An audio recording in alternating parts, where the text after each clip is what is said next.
70 years.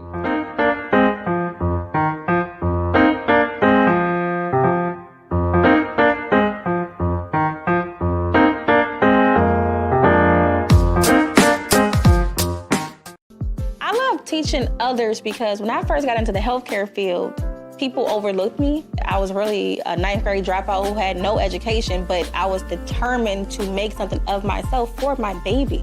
So Motor City matched the funds I put into my business. They awarded me $20,000. So now I'm able to focus solely on first step healthcare training and give it everything it needs. All because I live in Detroit. Hi, I'm Eric Sabri, your Wayne County Treasurer. If you're living in the home of a deceased family member and you're facing property tax foreclosure, the probate process can be helpful to you. If you file a probate petition and notify our office, the foreclosure proceedings will be halted during the probate process. Contact us at 313-224-5990 or email us at taxinfo@waynecounty.com. We're here to help.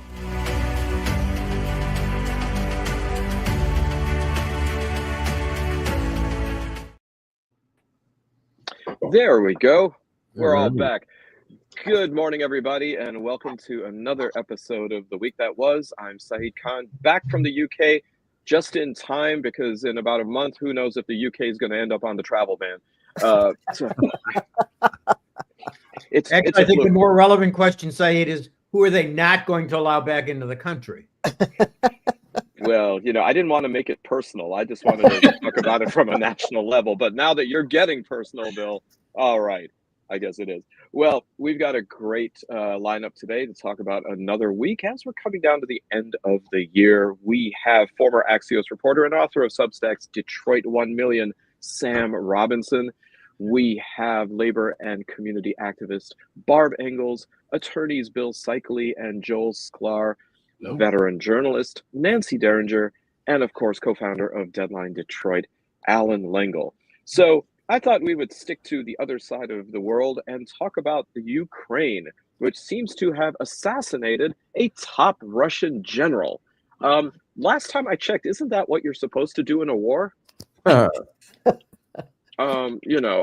just, like I said, I might have read that somewhere, but it seems as though it is certainly a scale up to the fact that here was somebody who was a very high up official. This would be Igor Krylov, who was in charge of. I'm sorry. Igor, it's pronounced. Igor. You need to check. You need to check your BBC how to pronounce foreign names. Okay. So, but no, it's fine. That's how Americans. Speaking of Igor, Nancy, I had some Uyghur food in London that was just that is once again another great segue there. So, anyway. Amazing noodles. So, anyways, this seems to be yet another escalation at the end of the Biden administration, and. Do you think that this is going to create more of either a mess or an opportunity for Trump to impose a peace on Ukraine? Nancy? Well, I think that the fact that Trump is going to impose a peace upon Ukraine is a foregone conclusion. I mean, I don't think he could make it any clearer that he is on the side of the Russians. Like much of the Republican Party is, and what he's going to do is he's going to pressure the Ukrainians to give up the territory that is already kind of it's Russian-y, the Donbass region, and I can't remember what all of them are, but I have the feeling that and then they're going to call it peace. So it'd be like if Mexico invaded us and occupied Arizona and Texas, and we said, okay, you can have it. Now there's peace. I mean, I think that's what's going to be. And so they could at least have Texas. Well, I mean, yeah, certainly. they could definitely have Texas, but Ohio possibly. But what interests me looking at this situation is what it's going to be like for those occupied, soon to become part of Russia regions, and what it's going to be like to keep peace there. It's going to be like the West Bank or Gaza again. I mean, there's going to be insurrection. There's going to be, terror. There's going to be terrorism and sneaky, car bombs and all that stuff that we went through in Northern Ireland. and all these other places over the last century. And it's just, I don't understand the Republican Party anymore. And I've said before, this is one of the weirdest shifts in my lifetime, that these people went from cheering a movie like Red Dawn to essentially being on the side of the Russians. I mean, it just blows my mind, but that's me.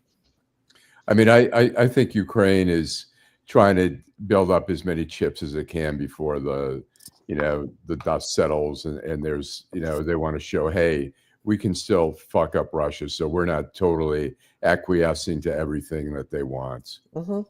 But this issue is actually not just here in the United States. I mean, just coming back from the other side of the Atlantic, the UK is having this movement toward more of a right-wing contingent, not in power right now, but knocking on the door with Nigel Farage and Reform. And it seems as though the one thing they all have is an allergy to Ukraine and kind of a Putin-philia going on. Bill? Yeah, first of all, I just want to back up. Igor, how are we pronouncing his name? Igor? Igor. Igor? Igor would be in Young Frankenstein. Marty Feldman. I think that the key to this particular target is the fact that he was the head of both the chemical and nuclear weapons in Russia, making him a particularly important target at this particular date, because things are escalating until Trump comes in. Everybody's escalating. And I think it was a smart move. I agree with everything Nancy said, and I agree with what Saeed said. Look, the entire, or I guess it was Allan, I'm sorry. The entire world seems to be shifting to the right and siding with these oligarchs and Putin. It's a very, very, very dangerous time. Therefore, while I don't generally applaud murder on the streets, it is a time of war, and this is was a particularly heinous man. I don't know that they had much choice. Bill, are you talking about Russian generals or healthcare CEOs? I just texted Steve. I'm supposed to say I refuse to answer that question on the grounds that I will probably incriminate myself. I mean, may incriminate myself. No, the reason I bring this up is because there are now polls that have been taken that 45% of young people seem to have made Luigi Mangione some kind of, not even folk hero, but legend. Sam, I want to ask you about that. Are you seeing this tracking along generational lines? That there are people who are already planning conjugal visits for when he's on death row. He is a snack. There's no doubt about it. Yeah, just like this election, you'd think young people. I've heard from young people that are like, "Oh, get him out of here." We're posting memes every day on Instagram stories. All my friends are like Luigi merchandise is like really big. The guy that at the smoke shop on Anthony Wayne is like, yeah, we're about to get a bunch of Luigi stuff in here, because it's going to be hot for the next few weeks and months. It's a thing. It's a big thing. He's hot. That's what they say. He's attractive. And we've seen him. It's like it's a movie. Like they're doing it like it's a movie. He shot somebody in the back. That's. Go ahead, Bill.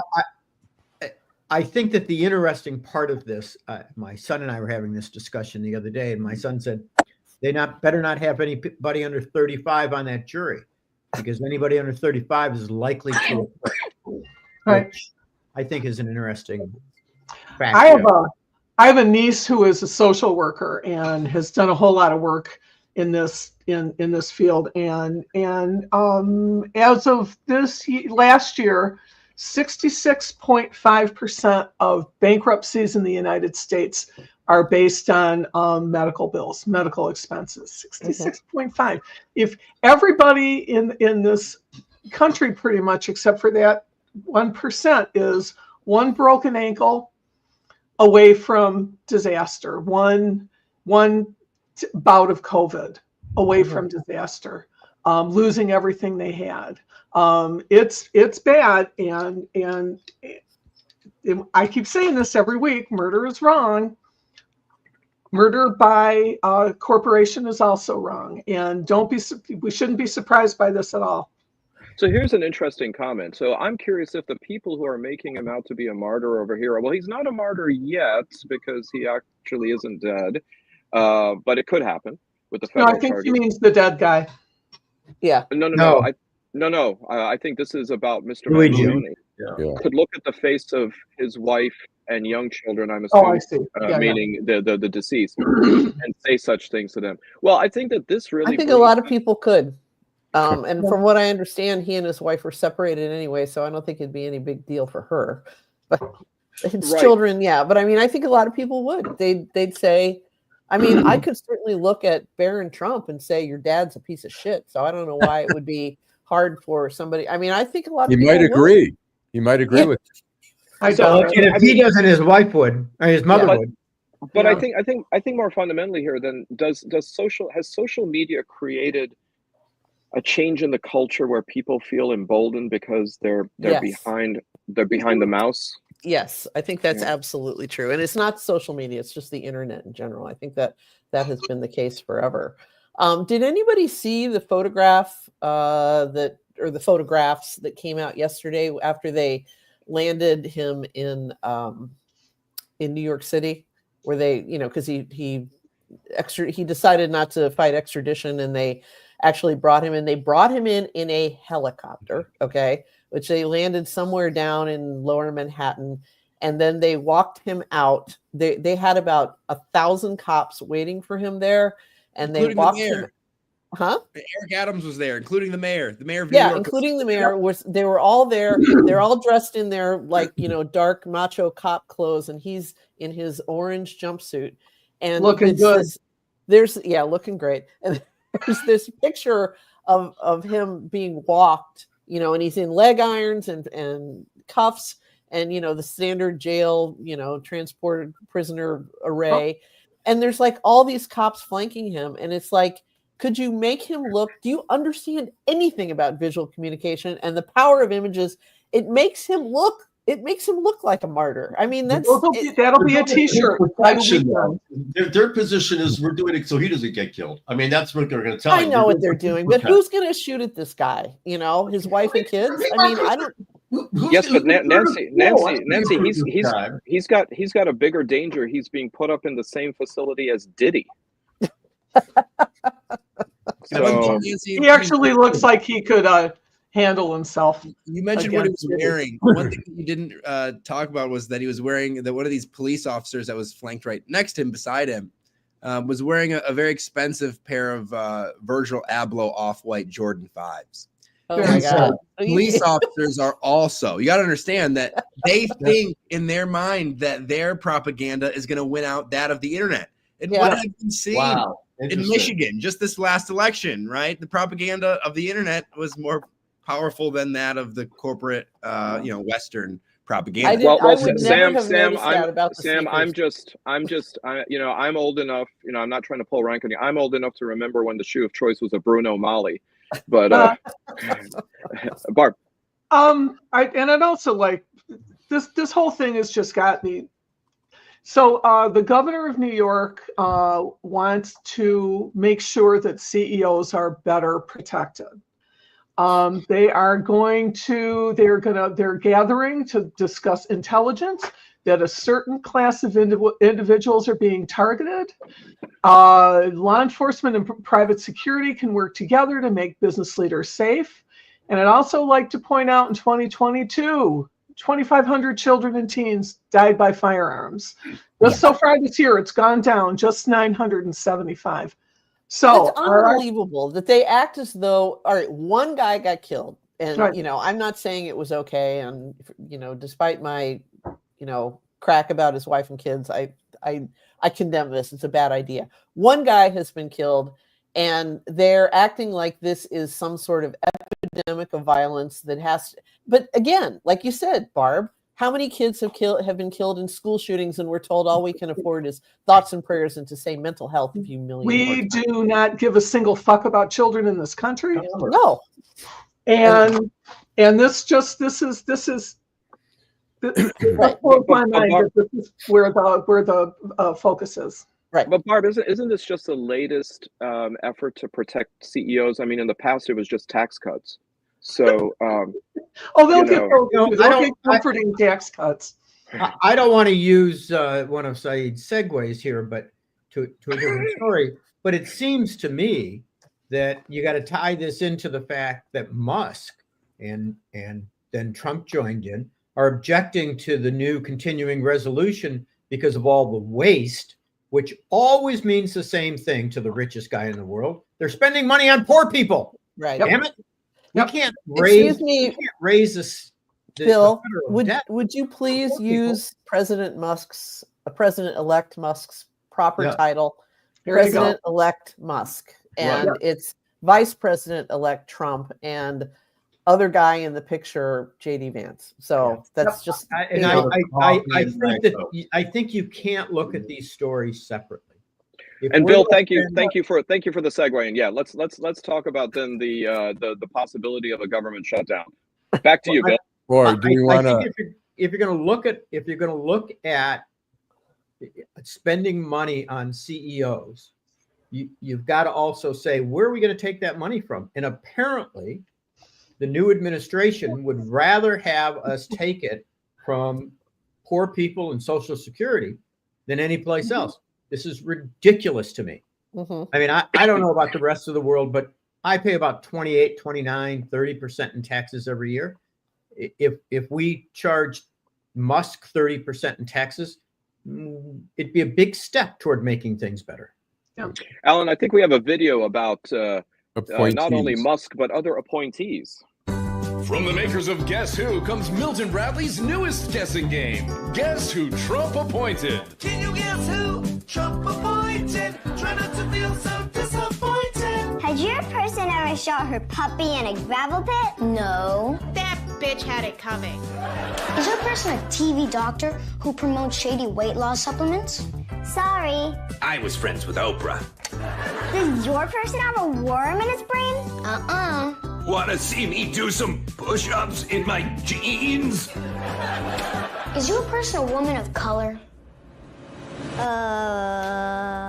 Just kidding.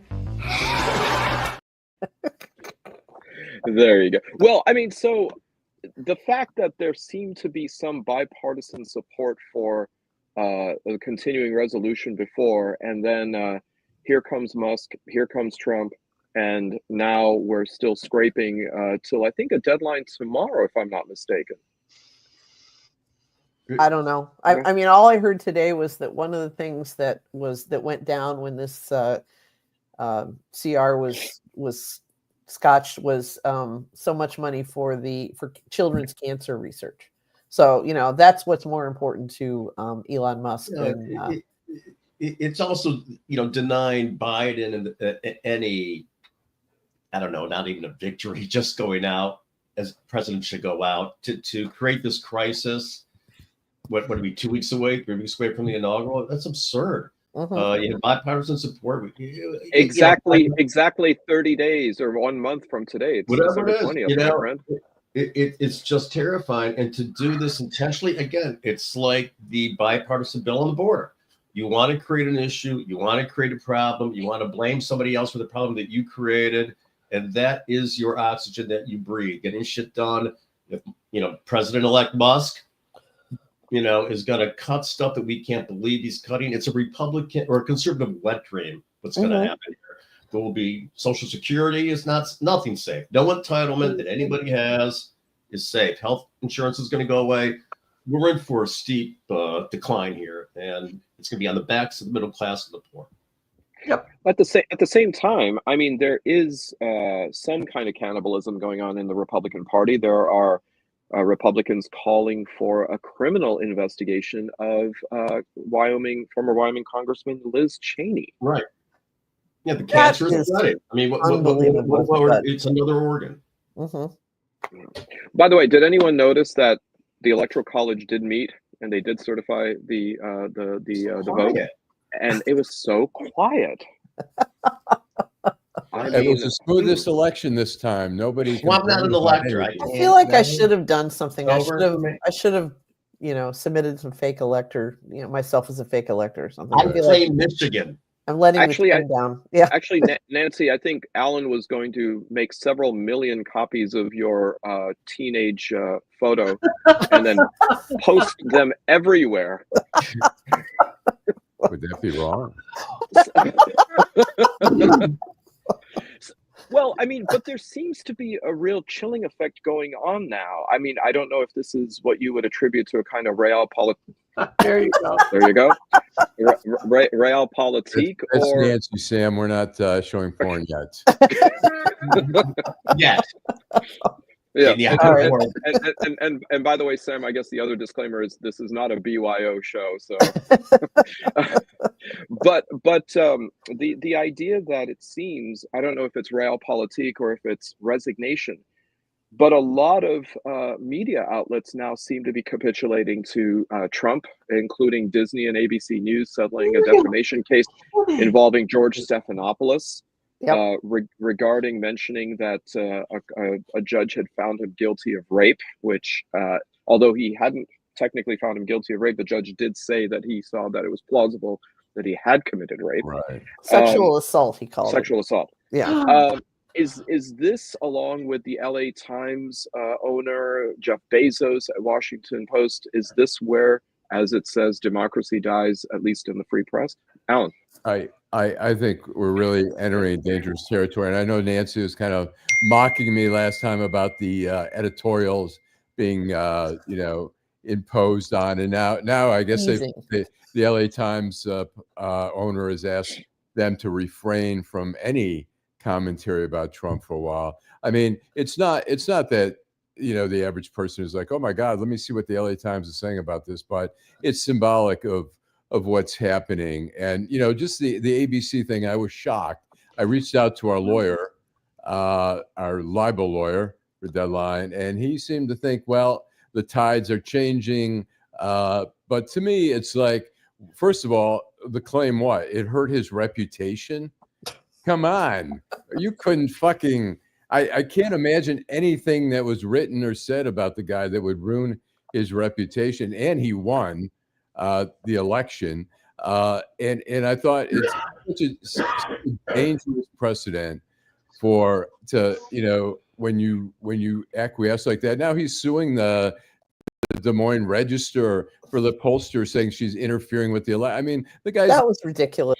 yeah, Did anybody read? I think the New York Times did a story about what the ABC lawyers' reasoning was, and one of the things they mentioned was they didn't want to give Trump and his Confederates a way to crack into New York Times versus Sullivan, which is the landmark case about libel, libel of a public figure, and it's the one that established the actual malice, which is almost impossible to prove. I mean, you'd have to find a memo that says, "Let's get this motherfucker," and it's so he's so they're saying, they thought it was like, yeah, they figured they could probably win it, but they didn't want to take the chance of getting it before a friendly judge and then a friendly Supreme Court, and so throw him a little bit of money and it will go to his library and we'll live to fight another day. So that was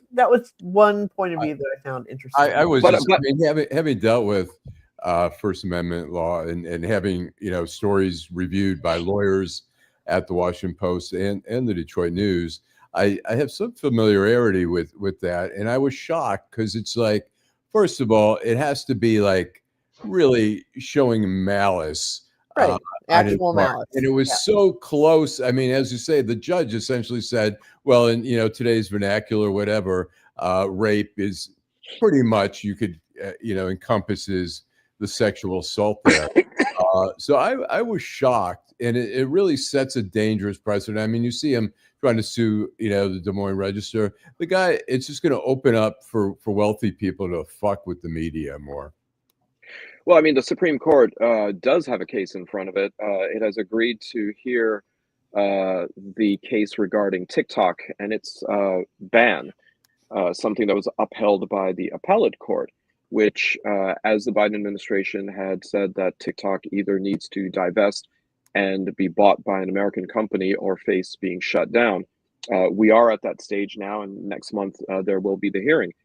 Do you think that, given the influence that Elon Musk has and his allergy to competition, that he would like TikTok to go the way of the dodo in America, and then the very next day, lo and behold, come up with Mick Musk or some kind of version out of his own company? The guy's out for world domination. I mean, just being president is not going to be good enough. He wants to be the oligarch of oligarchs. Yeah, yeah. He Yeah, was I'm not sure he that, was that in he would be London more with dangerous Nigel than Farage. the Chinese having the information. But, you know, look, I think I've handled some half a dozen free speech cases through my career. I know about what we call Sullivan and its progeny. And I think that the TikTok issue is different. It is a free speech issue, but there was a finding in Congress that this is a national security threat.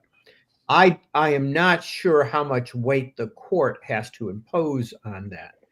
It's a very interesting issue.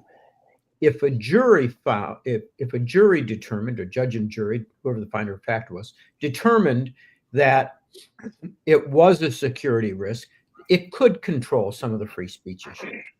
So I think this is a much more nuanced issue than people are giving it credit for. And the problem is, I'm not sure that the Supreme Court's very nuanced. So my guess is that national security would preempt, and for this court would rule the day. Anything to strengthen the executive office. Joe, I might think that was true, but tell me why they didn't then just let the Court of Appeals decision stand. Why did they? Again, I can't explain. On an emergency basis, it sends all the signals that they're going to reverse. This court is prime. Again, they already have. They're going to extend the power of the executive office. Trump is going to push beyond the limits that he's already pushed. He's going to be counseled by Musk, and to do so. And he's got a court that is willing to listen, willing to take it up. And when it comes push to shove, I think the executive office under Trump is going to win with the Supreme Court that he appointed. Sam, I mean, you're involved in, I suppose we can call it, like, the new media platforms that would include TikTok and Substack. Do you think that this is the courts just trying to come to terms with how to deal with these particular media platforms because it's relatively still uncharted territory? Well, I think you're going to see a lot of different decisions depending on which courts these issues go to. And I mean, you've seen already Elon in Texas moving his headquarters there, and so all the relevant court cases go to his very friendly conservative judge in that particular Texas district. And so, I'm not afraid of anybody suing me. I know a lot of people that work at the two dailies are, they tell me $250,000 lawsuit is enough to just wipe them all the way out. So, I mean, I don't know. Legacy media people are so concerned of getting sued at Axios, just constant. Like, we had legal reviews over, the smallest stuff. It was just, so it's a concern. You're not worried about them coming in to kick you out of your apartment or whatever.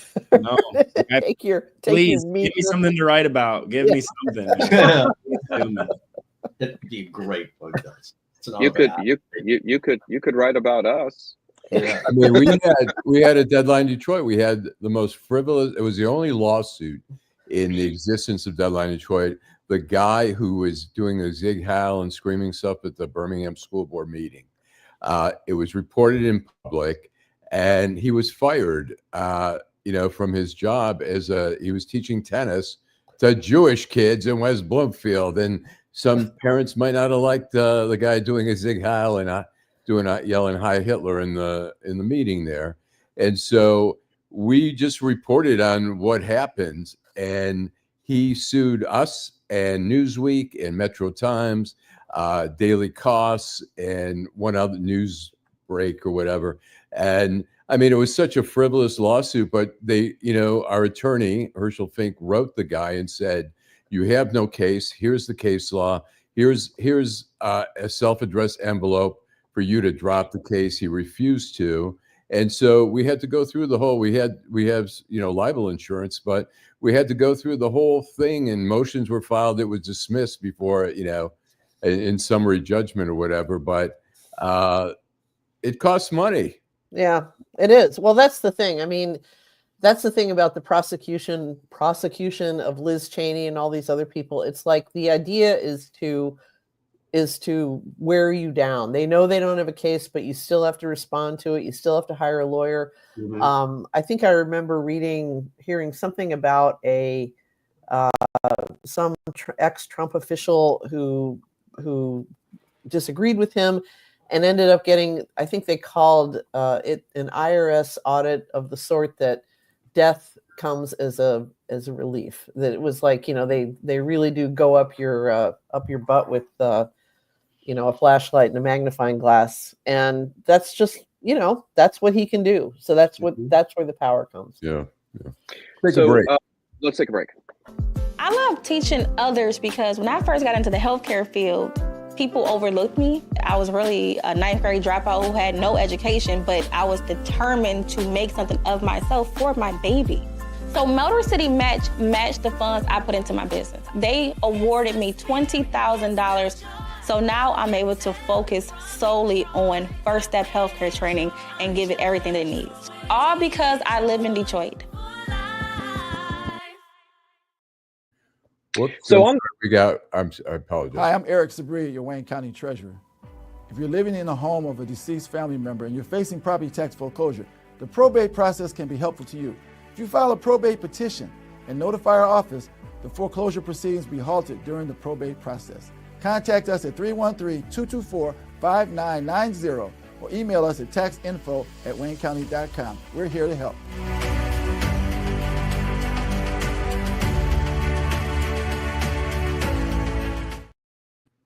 We had a comment in between the commercials from Bumpy Johnson saying that the process is the punishment.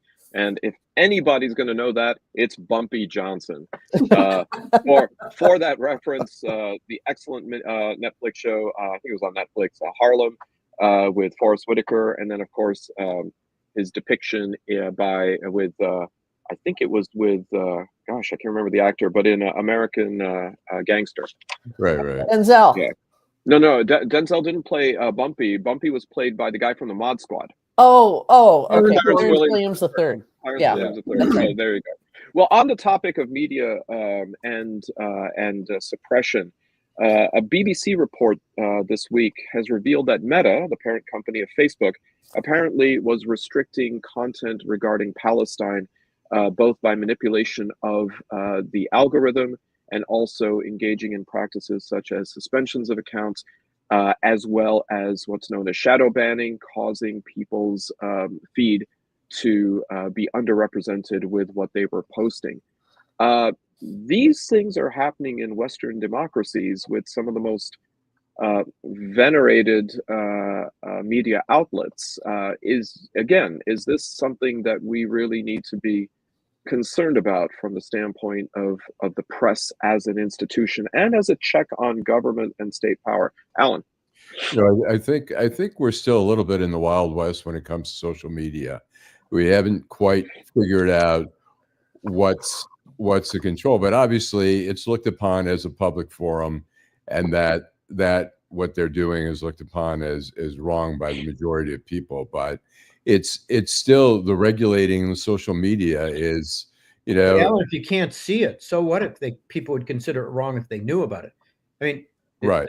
The fact of the matter is most people have no idea what's going on. Yeah. I'm not defending it. I'm just saying that it's, social media. It's like, where does social media say, okay, this has gone too far, this comment, we're going to censor. And then some people say this is bullshit. Or, during the COVID, where people were posting anti-vaccine things, and some of the social media was trying to control that. Where's the line? That's all I'm saying. I'm not defending what well, talking you about. know, we gave our attention to social media in lieu of legit news sources, which drew the legit news sources into social media to try to get your attention over there. You know, the New York Times, the Free Press, the Detroit News, they all have, you know, active accounts there. And now it's like we don't know how else to consume news other than I'm short not sure bits you're on right, my phone. Nancy. I I'm hate sorry? to disagree with you guys about news stuff, but I think that we lost this when we got to deregulation. I think this is part of what happened when the right wing really began to take over. Look, you know, when we decided we were going to get rid of things like the equal time provision, Fairness doctrine, all that. fairness doctrine, we got rid of all that stuff. That led to Fox News and and extreme right wing media. Social media just picked it up and accelerated all that. But I think that when we decided we're going to get rid of it, we're going to deregulate everything and allow people to say whatever they want in the media outlets, it led to this. And I'm not sure where it started, but I'm not sure social media created the media problem. I think the media was getting there about the same time social media got there. I mean, I don't see how anybody can really look at Fox News and say it's not simply the propaganda arm of MAGA. True ultra MAGA people would say it's the Rhino channel. You know, if you really want the news, you got to go to InfoWars. Yeah, I get it. I get what you're saying. My point is that we've deregulated everything. Citizens United. We allowed money to flood in wherever we wanted. The rich, the oligarchs are in control. Right. It's not a question of social media. We could regulate it the same way we used to regulate traditional media. We choose not to because the oligarchs don't want it to happen. And I'm beginning to think I'm Sam, talking like a 30-year-old at this point. But you know, I also would offer that when newspapers went public, instead of being family-owned enterprises, and when you go public and you become a corporation, what's your first job? And that is to bring value to shareholders. It's not to keep the bureaus open. It's not to spend money on lawyers to make sure that you have that safety cushion. And it also means that people like Katharine Graham, who was actually courageous. Ben Bradley was courageous. That's gone now. You know, you have to, no matter what happens, you have to, and I'm saying this, and it always comes up with me that I was a Detroit newspaper striker, and I saw what happened. Gannett didn't give a damn about anything but money, making more money. Product was nothing, and that's what's happened with these papers. It just gets worse all the time. I'd like to respond. Whoever you don't like music is said even before Citizens United, corruption was rampant. It's true. It was a problem even before Citizens United. Citizens United was a tipping point. It accelerated the problem. We have these problems, but rather than fix them, we decide we're going to deregulate them and allow people with a lot of money to really have their way. And anybody who isn't watching that, anybody who doesn't realize that it's the Elon Musks and the Jeff Bezos and the Zuckerbergs who are really controlling what's going on, and a bunch of people like the Koch brothers and others, just seems to me isn't paying attention. You know, the number, the 7 people who watch this show might find this interesting. Hey, I see 67 up there. Okay. Right. Yeah, back Some off. of my sisters. Hi. Wow, man. Man, even Fish wouldn't have said that. If you ask Fish, he'll tell you I'm more outrageous than he is. But I think that if we don't pay attention to that, we stand no chance of fixing it. I mean, I'll tell you, I would have said 2 years ago, if these people are stupid enough to come in and really go after Social Security, They're going to see a revolution. They're going to lose all their seats. I'm not so sure that's going to happen anymore. I'm not so sure they're not going to get away with this bullshit. I am one geezer in good health that is going to the fucking mat for Social Security and Medicare. I've paid into it for 50 fucking years now. It's time, you know? Right. Not only that, if you look at the way, I mean, we're back to Luigi, okay? Luigi is nobody's left-wing hero. That guy listened to Tucker Carlson. Right. He was a Joe Rogan guy. He was like, I think a lot of young people, he was all over the place. He doesn't have like a left wing and a right wing ideology. And we can see him. That's why he's the hero. That's why he's the hero to the left wing, is because it's not about partisanship for people that are under 25. They're just like, let's do the thing. It's not about right. But you can also see it wasn't the left wing that protested this election. Last election, it was the right wing. These guys have no problem shooting anything up. They have no problem at all shooting up anything that pisses them off. And I think that when it actually happens, that their Social Security is removed, I think it's possible that that's when we're going to see it. I think the farm thing, losing the farm bill, those guys have nothing to do when they've got barns full of guns. Alan, I think we've got a video regarding how people see hate speech and some of the other things that are trafficked on social media. All righty, let's see which one we're. Let's see here. The news, holiday edition. Bro?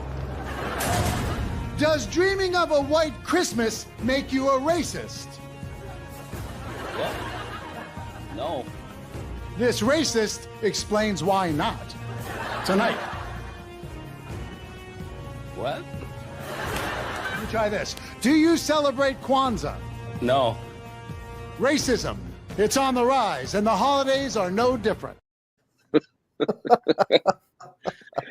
Oh, man. I mean, I see that this idea then of, are we deluding ourselves into thinking that the media is more free or the press is more free than we realize it is? I'm sorry. We as Americans, I think, operate off certain platitudes and maybe even presumptions about the First Amendment, as far as what speech is, what the press is, and have we deluded ourselves that maybe these things are not so not so unlimited as we thought before? Joel. Absolutely. And it's really because we don't trust the press. We pick the truth that we see. You know, there's too much to choose from. The spectrum, it will give you whatever you want. So there's no common source of facts. I think that the press is terrified. You know, this is part of fascism that we got. Press is scared shitless. Books are being burnt. I don't think people really understand what the First Amendment is. The First Amendment's for them. It's for them to speak their piece. It's not for the other side to say, hey, you're wrong and here's why. That just doesn't happen. So, yeah, I think it's messed up. I think the First Amendment has been eliminated. I think short, I mean, we've got Bezos, we've got the owner of the LA Times, which are really bastardizing journalism. The New York Times, I think, still has a solid ownership. They're not going to back down. Other than that, I really, I see what we saw years ago where people like Al Franken the comedians were really the strong voice of the Democratic Party. And we see this every night, Seth Meyers and the Colbert Show and stuff like that, the Daily Show, where they are really the ones sticking it in to Trump's face, while the other ones are trying to figure out, how do we get along with Trump? How do we be nicer to Trump? How do we show that we don't have bias against Trump? But it's like, the guy has been a criminal, and he wants respect. Alan, he is a criminal. He is a criminal. He's been convicted. It stands. He's a criminal. But more importantly, look, I think we can't help but tie all this into the culture. I'm as a American and as a Palestinian, I'm outraged by the fact that no one is really talking about Gaza and the lack of any humanitarian aid that's getting into Gaza. What's going on there is criminal. It would not happen if that would if people in the United States or people in the West considered Palestinians white. It wouldn't happen. And that's part of the problem. You can't, free speech is nice. And I agree with Joel. If you look at historically why free speech was so important, it wasn't to protect the rich. It was to protect people who didn't have the funds to be able to make noise. But also, let's look at Comfort Syria. the afflicted and afflict the comfortable. Yeah, let's look at what's happened in Syria, how it was just ignored for years, where hundreds of thousands of people were being slaughtered there. Well, not only that, Alan, but who is leading the humanitarian aid into Syria to deal with any of these issues? It's the same thing that's going on in Gaza. These folks ain't white. We can ignore them. I'm sorry. I hate saying that. I hate saying that about my country, but it's true. Well, I mean, Bill, I mean, I think to affirm that, I mean, you had in 1994 the refusal of the United States to categorize Rwanda as a genocide. Right. So we do have, unfortunately, that kind of record. And look how long it was before we turned on apartheid in South Africa. Yep. Well, on the issue of suppression of information, we've got the House Ethics Committee that's voted to release the Matt Gaetz report, and unsurprisingly, Gaetz has now threatened revenge. I think, Alan, we got a video on that. After the House Ethics Committee voted in secret to release its report on him, former Florida Congressman Matt Gaetz defended himself at a post on X yesterday and said his behavior was, quote, embarrassing, though not criminal. Just too bad he can no longer use that as a campaign slogan. I mean, I think he's actually now floating the idea of coming back into Congress and then creating some opposition from within. So the levers of power now seem to be being used in different ways than I think, for as much as they talk about the founding fathers, that the founding fathers necessarily intended them to be used. What is the process in Florida for replacing Matt Gaetz? Is this up to DeSantis or the party, or it's up to DeSantis?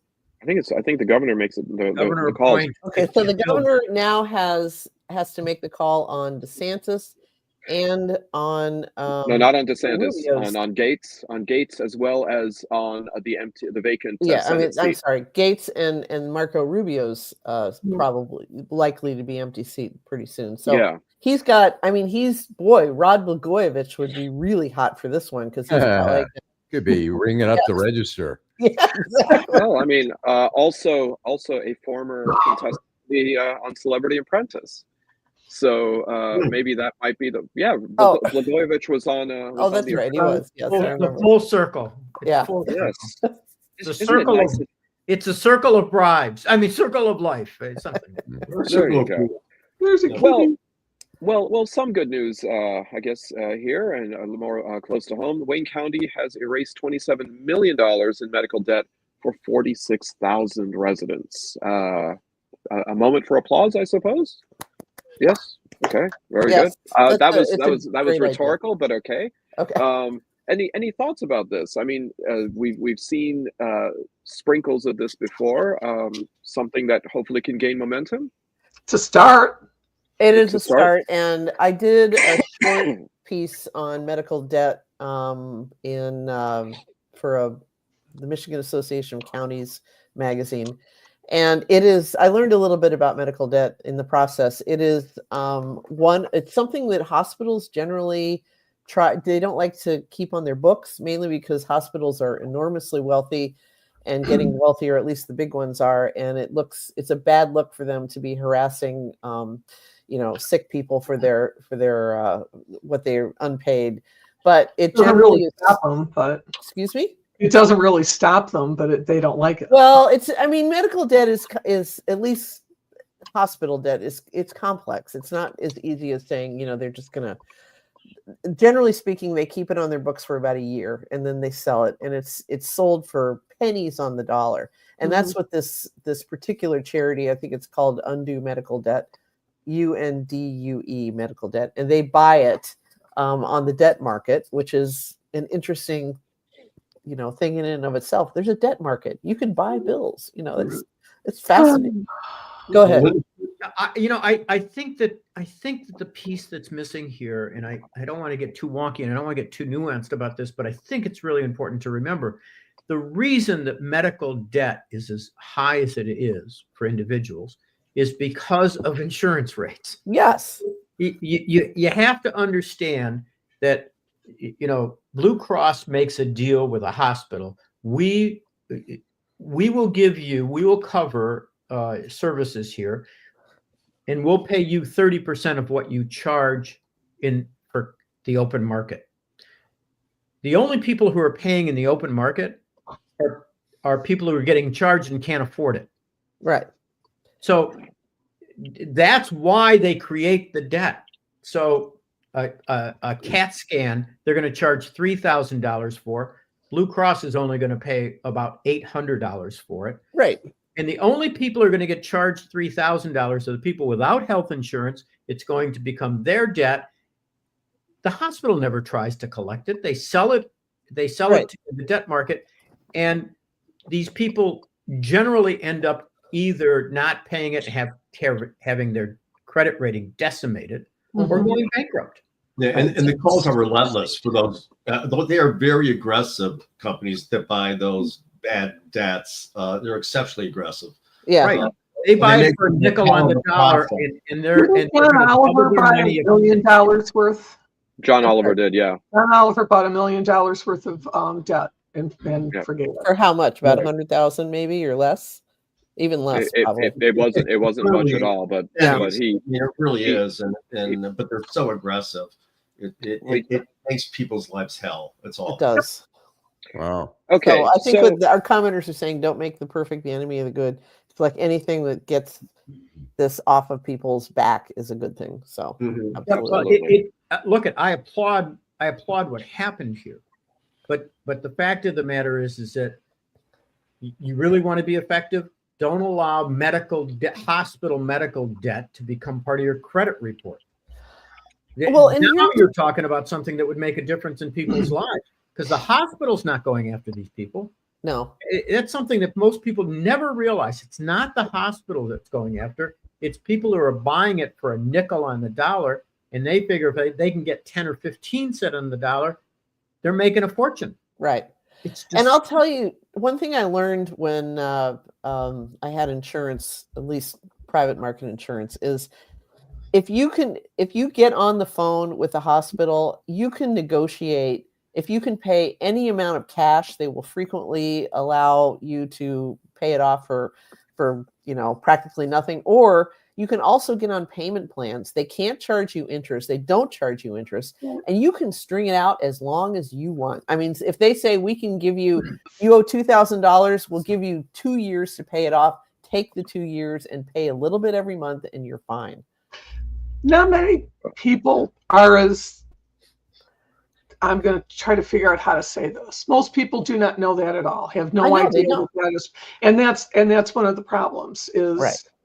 Yeah, they don't tell you this. You have to kind of know it and go in there knowing it. So they certainly don't tell you. I mean, try this sometime. I do it sometimes almost as a joke.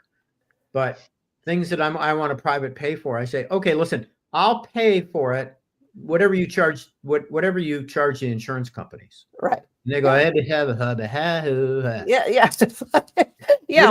When they say you owe $3,000, give you the numbers. Right. Exactly. So last thing, I thought, given the fact that, and this might have to do with the fact that I saw Joker again on the flight back the other day. How was it? Oh no, not the new one. The original Joker. The new one is supposed to be like a musical. Yeah. So I'm gonna try this. Isn't it strange? Seems so unfair. We've got snow on the ground. New Jersey's got drones in the air. Send in the drones. All right, that's enough. I don't I don't want Bill. I don't We want now Bill have to 120 listeners. Go ahead. well, Bill, I don't want to have you then go in and have to worry about private pay or having to charge your insurance for what I did to you there. So, this whole drone sighting thing over New Jersey, which, by the way, we also have to remember New Jersey was the locus for War of the Worlds with Orson Welles. I mean, is this going to be hopefully the last nothing burger of 2024? God, I hope so. I mean, When even I'm tired. I hope so. When I read that Well, Larry yeah, Hogan right. had claimed drones were over his house and posted a photograph, and it turned out that the lights in it were the constellation Orion, I think it was a joke. It was Christmas cheer. Yeah. Was it a joke? I think it was a joke because I saw it a couple times and it was pretty Okay. funny. It was All like right. I saw it as satire. I hope okay. I'm right. All God, right. I hope I'm right. This is what here's a happens when you get to use response third hand. from the administration. The Secret Service on Saturday detained a person who allegedly tried to climb a temporary fence near the White House. Said the officer, "Sir, wait, you still have 35 days left." Well, the fact that Transportation Secretary Pete Buttigieg went on Charlemagne de Gaud's show to talk about the fact that people were seeing SUV-sized drones, there you go. You know, I used to sleep better at night when Tony Soprano was around because he would have taken care of those drones. Right. But, you know, what can you do? Come back, Tony. Come back. Would have said All right. Christopher. Yeah.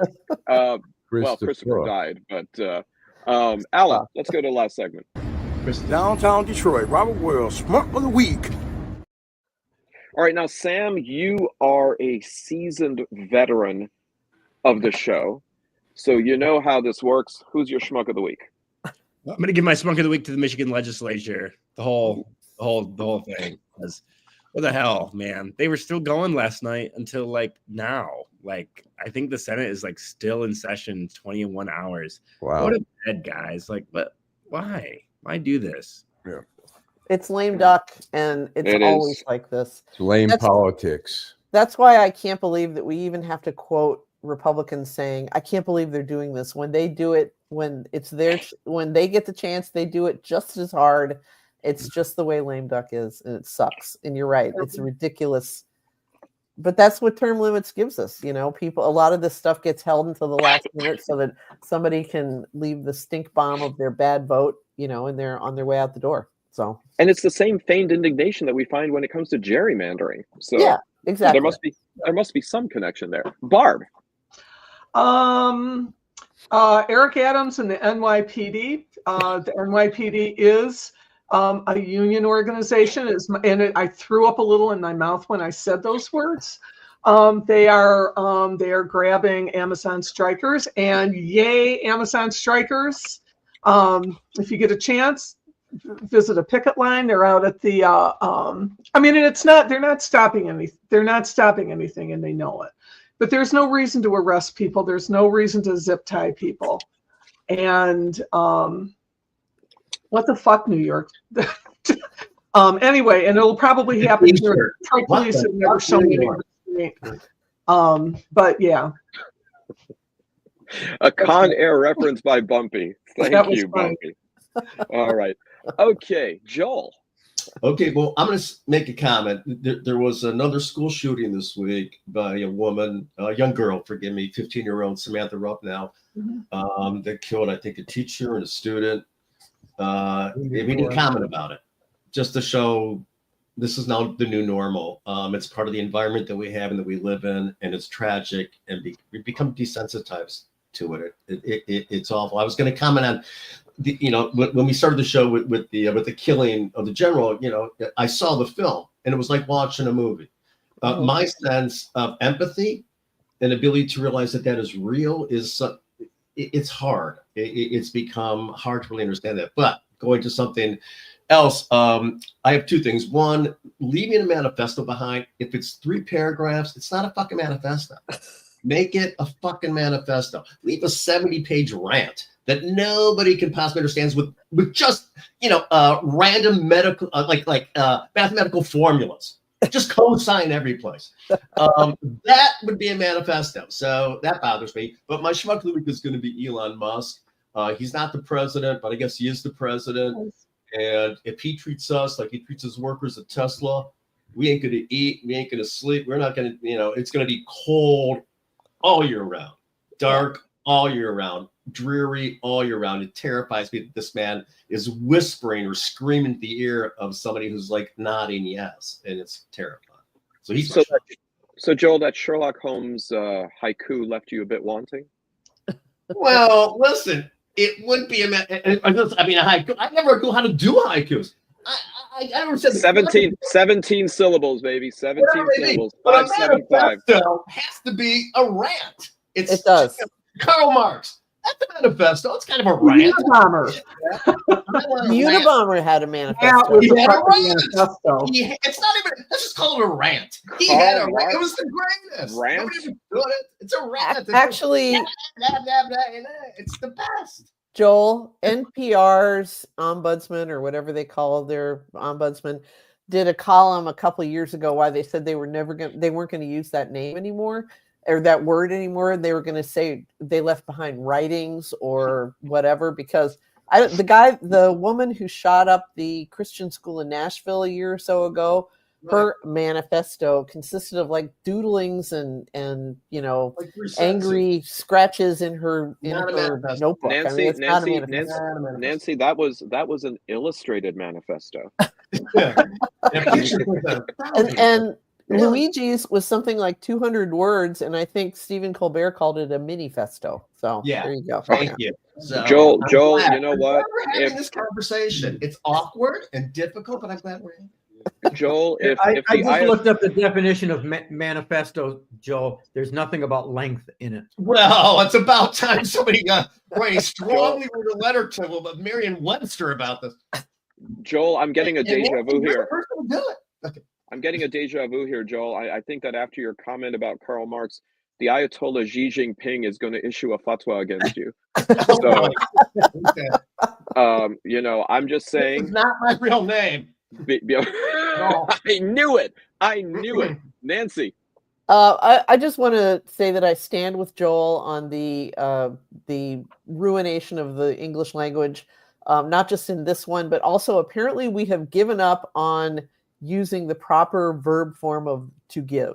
Okay. I'm going to give you a holiday present. I'm going to give you a Christmas present. It's like, no, I'm going to gift you a holiday present, which just drives me fucking nuts. It's that and iconic. That, iconic, and manifesto. That's like the dirty three right now. But anyway, okay. Nancy, would you say those are all examples of brain rot, which is this year's Oxford English Dictionary phrase of the year? Definitely. Well, certainly dictionary rot. But anyway. I describe Nancy as iconic all the time. I'm going to go. Yeah, I wrote a column about this for Deadly News. Right. Well, Nancy, I remember last year when I gave you a compliment. I mean, I don't know how you felt about that. Yeah. Okay. I'm going to go with my leftover from last week, only because I think that this is going to resonate. And that is Aaron Seary, who is a close personal friend of Bobby Kennedy Jr., his lawyer. And about 10 days ago, the New York Times broke the story that he had petitioned the FDA to revoke the approval of the polio vaccine. Yeah. Okay. And, he's one of these crafty anti-vax, nouveau health people. And I have a feeling when I heard about this, and of course there was an uproar, and Trump was asked about it at his press conference, and he said, "Don't worry, we're not going to take the polio vaccine away." Gee, thanks, Dad. And what I think is going to end up happening is somebody's, then it's going to be the measles vaccine, and they'll say, "Well, we gave you the polio vaccine. You got to give us the measles vaccine." It's becoming like some kind of bargaining chip, and we are going backwards, at least health-wise, so fast in this country with, these crunchy moms believing that if they just feed their kid, homemade sourdough bread and organic food, they never have to worry about, vaccinating.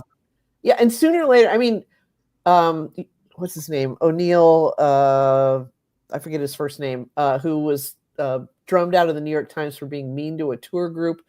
He covered COVID and he covered health for them. And he's now got a Substack where he pulls no punches. And he said he's giving up on pushing against anti-vaxxers. He said, we're just going to have to see children die. And, there are going to be fights between moms in the pickup line at school. You selfish bitch, your kid gave my kid pertussis and it died. And, you killed my baby. And that's where we're going. And all I can say is I'm fully vaccinated. So, but Nancy, that happens at soccer matches anyway on the weekends. Yeah, So, I know. But when we see kids dying of vaccine-preventable diseases, or I don't know. It doesn't help with school shootings. I know. We don't care about children in this country. I can't say enough. We don't want to educate them. We don't want to keep them safe, and we don't want to vaccinate them. They don't want to pay. They don't pay preach. any taxes, and they can't hire lobbyists. In the womb. Yeah.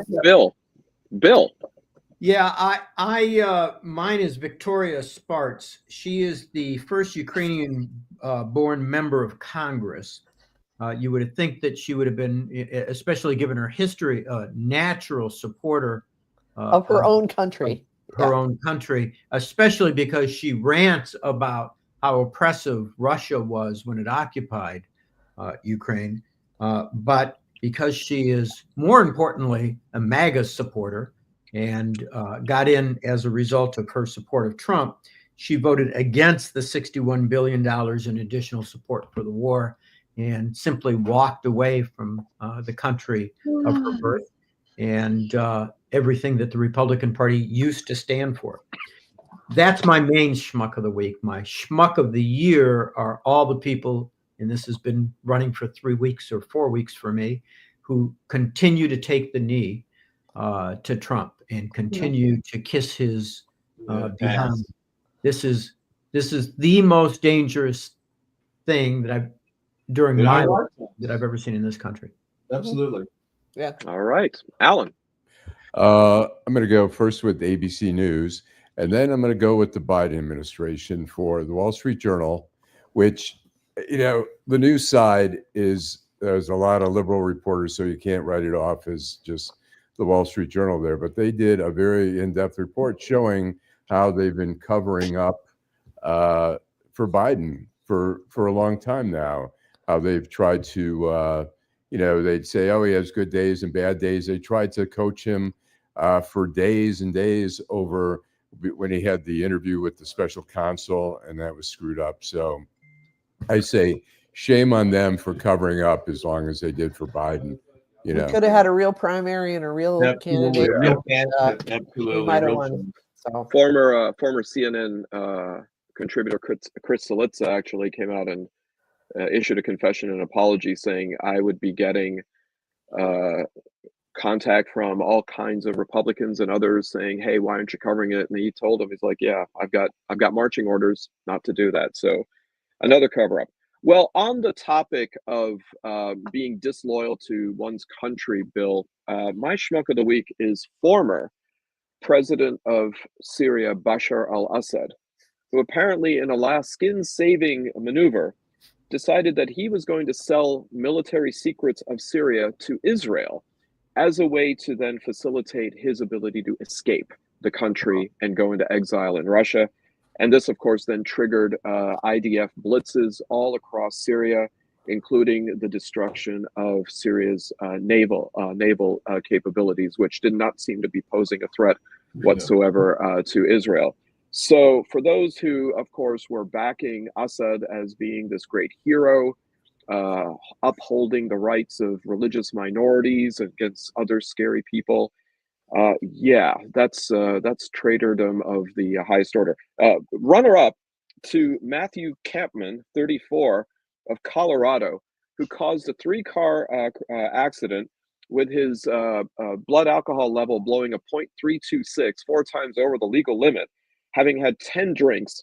And when the police apprehended him, gave the excuse, "I'm a professional drinker," which I thought was which I thought was really probably a move that he wasn't thinking strategically, because I think he's now disqualified himself from the drinking Olympics, which do uphold amateur status.